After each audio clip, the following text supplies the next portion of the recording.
Judulnya The Death of Expertise atau Kematian Kepakaran, Kematian Keahlian. Ini karya Tom Nichols. Ini di bahasa Indonesia ya.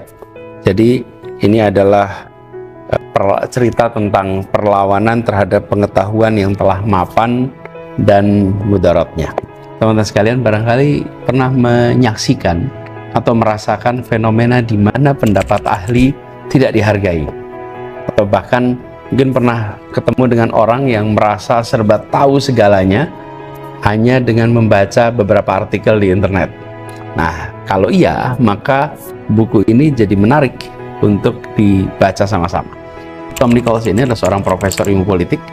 Dia mengangkat isu penting ini tentang bagaimana masyarakat kita semakin menolak keahlian, menolak pengetahuan yang sudah mapan, dan menyebutnya sebagai kematian keahlian. Apalagi bila ada pemimpin yang menolak keahlian, bila ada pemimpin yang tidak mendengarkan pakar, tidak menghargai ilmu pengetahuan, maka efeknya akan luar biasa.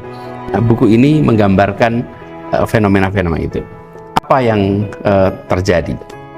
Pertama, Nichols ini menjelaskan pendapatnya bahwa saat ini kita hidup di era di mana banyak orang merasa pendapat mereka sama berharganya dengan pendapat para ahli. Ini bukan hanya tentang skeptisisme yang sehat, tapi ini lebih pada penolakan total terhadap pengetahuan yang sudah terbukti. Contoh, misalnya jika pasien mulai mendiagnosa diri sendiri lalu menolak saran dokter, menolak saran spesialis, atau jika orang awam merasa bisa menggantikan insinyur dalam membangun jembatan, insinyur sipil. Kelihatannya konyol, tapi ini sering terjadi di dalam kehidupan kita sehari-hari. Nah, lalu salah satu konsep yang menarik yang digambarkan di sini dibahas oleh Nichols adalah efek Dunning-Kruger. Apa ini? Nih ada grafiknya nih. Ini adalah fenomena psikologis di mana orang dengan kemampuan rendah cenderung overestimate pada kemampuan dirinya. Jadi bayangkan seseorang yang baru belajar main catur selama seminggu, seneng nih main catur, saking senangnya merasa saya ini udah pakar dan seakan-akan sudah bisa mengalahkan grandmaster. Dan ini terjadi dalam urusan-urusan lebih serius.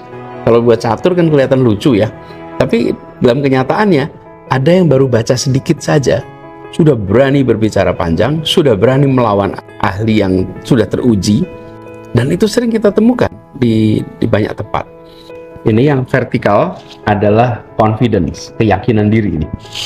Lalu yang horizontal ini adalah wisdom. Wisdom itu apa? Unsurnya knowledge dan experience, pengalaman dan pengetahuan. Itu menghasilkan disebut dengan wisdom.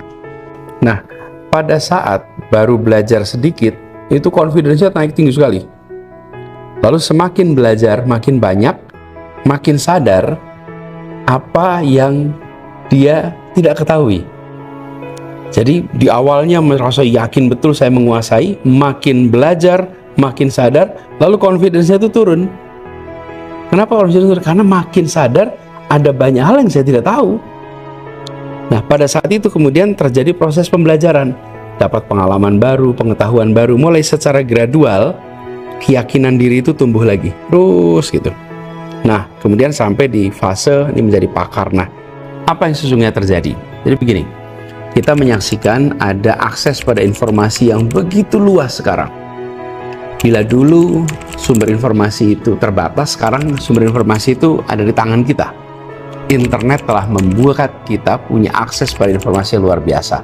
Tapi Nichols juga lewat buku ini mengingatkan bahwa ini membuat kita rentan terhadap misinformasi. Media sosial itu memungkinkan siapa saja, di mana saja, kapan saja untuk menyebarkan opini mereka. Tidak tergantung kepada kepakarannya.